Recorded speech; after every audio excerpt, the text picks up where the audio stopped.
What we do is we go around and we educate people about tobacco products. The biggest one now is called OTPs, other tobacco products. And if you can see behind me, I put them out here so you can see, rather than try to pass them around, the beautiful colors.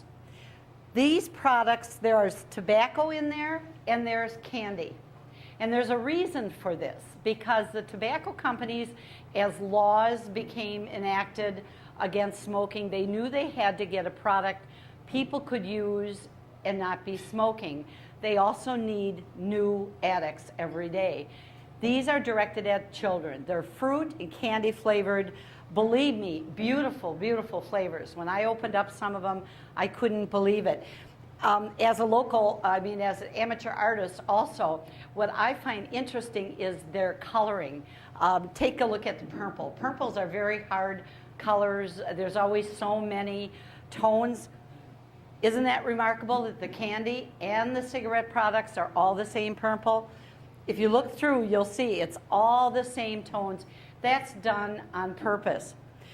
There are different products. There's your regular chew, like Copenhagen or Skoal, but they come in all the fruit flavors too now. They come in the grape and the apple, et cetera, et cetera.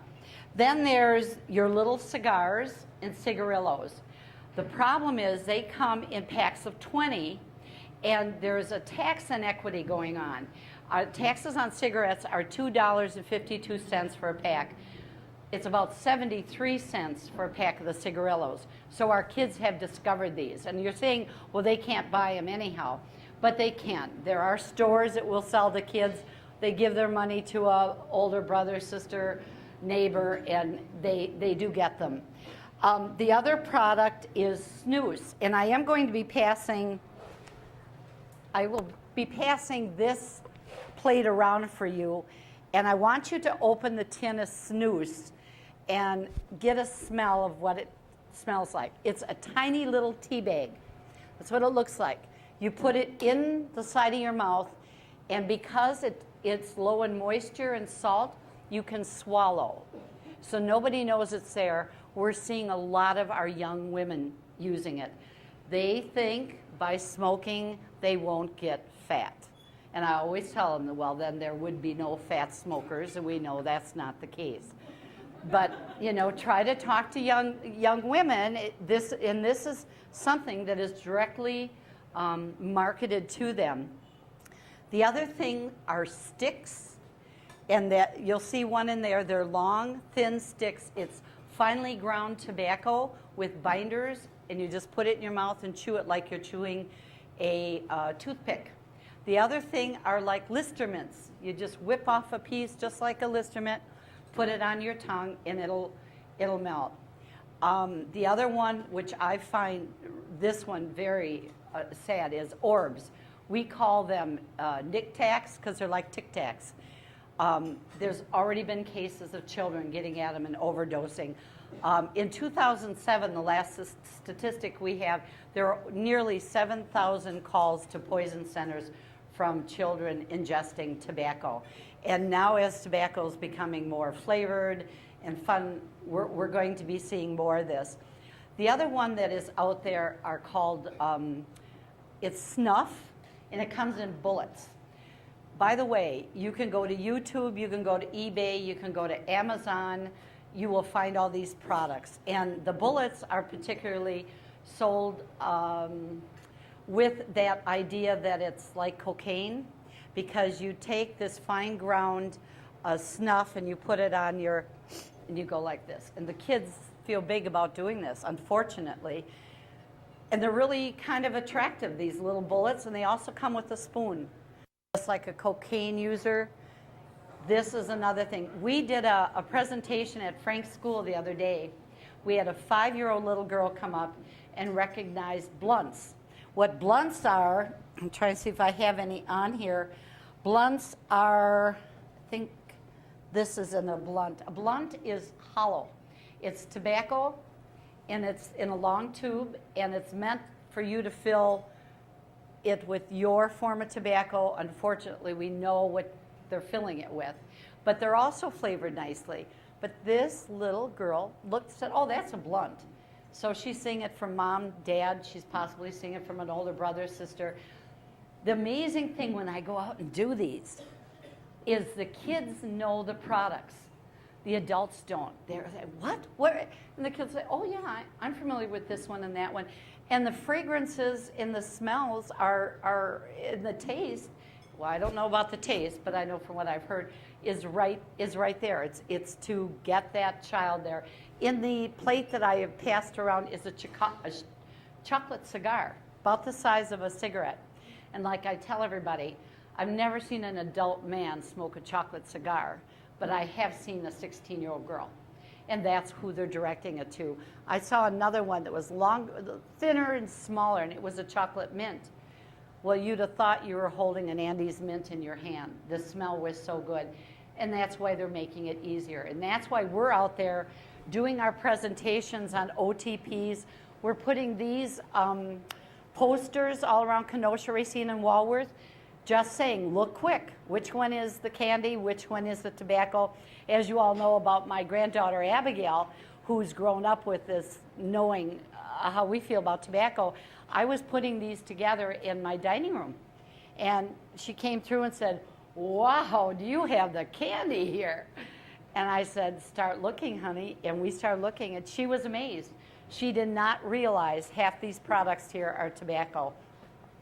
I also have some literature here that talks about this if you'd like to take it home, and also literature talking about the tax inequity, which is something we're hoping our legislature will look at, because as long as these products are cheaper, we're going to have more kids out there buying them, and we don't want to do that. And the last thing I'll tell you is a study was done through the Harvard School of Public Health, and they showed these products to kids 18 and under.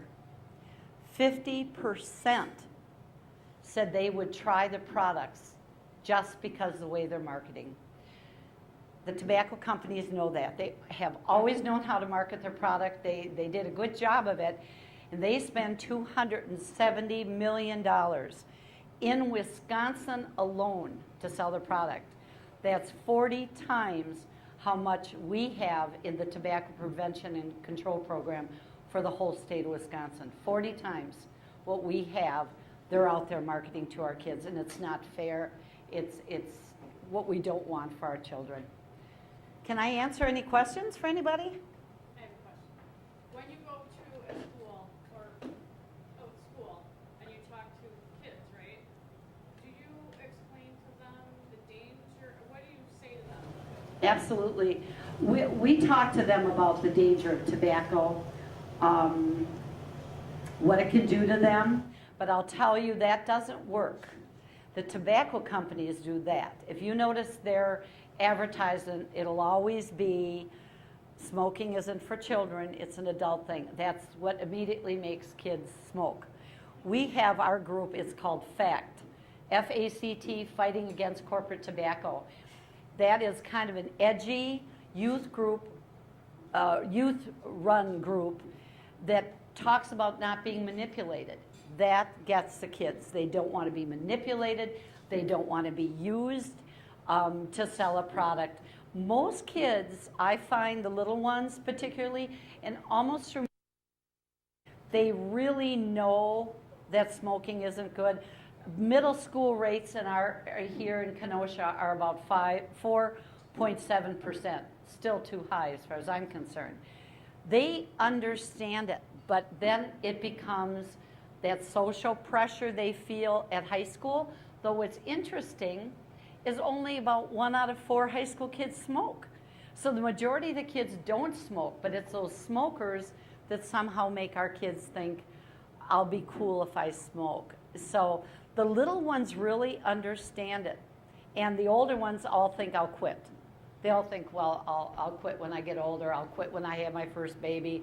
I'll quit when I get married. And for anybody who's had an addiction, it's not that easy. Yes? Is nicotine listed as one of the ingredients on the package? And isn't the FDA involved because this is basically candy as food? It is, but these are all nicotine products. They're all listed, may cause cancer. You'll see that on all the products and the ones I sent out to you. You'll see it on there. They're clearly marked what they are. People know what they are, but they're using them for the addiction.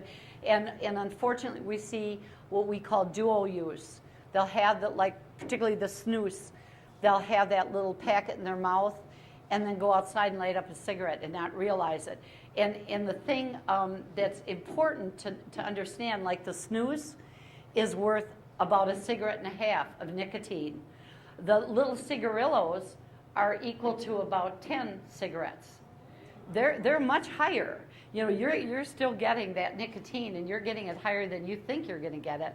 Chew is 7.5 cigarettes.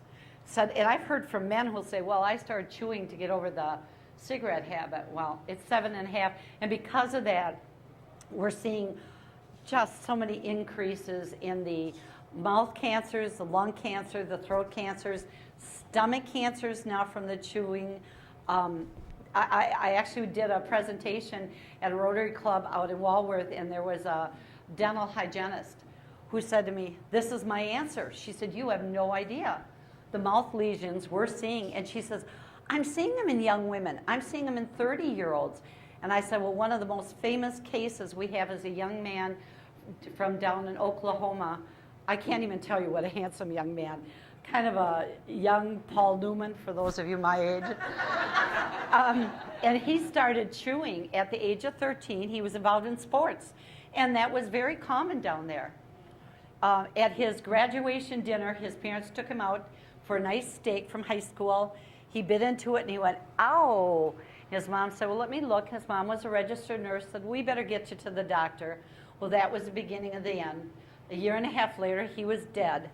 Half of his face was gone. And I don't mean to be graphic, but that's what chew does. That's what these things do, because our mouth is full of all the areas that are just so vulnerable. And he's not the only young man that we have. I listened to his brother speak, so I'm telling you, there wasn't a dry eye there. So it's out there, and that's our job. We want the kids to know, but we want the parents to know, because most parents have no idea this is out there. They have no idea the flavors are there. They have no idea that their child is being attracted to it because it's a grape cigar or a chocolate cigar. Connie, you had a question? Oh, I thought your hand went up. Anybody else? Yes? Do you go to like PTA meetings and different things like that? Absolutely. Is that a paid? No, it's free. If you have a PTA, if you have a church, if you have a club, if you have a youth group that you'd like us to come to, we are there in a heartbeat. We will be glad to come out and talk to anybody. All right, one more question. Sure. Do you have an email? Like an email? Yes, we do. I've got my flyers here. Okay. I have an email. We also have a Facebook, and we also have a web page. I have many young boy athletes Oh, good. who Chew? do. Wow. Okay. Yeah, then we need to get to them and let them know that they could be that 18-and-a-half-year-old Sean. Yeah. Yes? Oh. No, you've never seen them, but they're all there. Most of these products are at the point of purchase at a store. Oftentimes they're right by the candy. And the other thing, unlike our cigarettes have to be behind the counter. Excuse me, OTPs do not. That's another little quirk that was written into the, we're hoping to get that changed, have all tobacco products behind the counter, because the other thing, kids steal them, and the stores don't mind because the stores are reimbursed.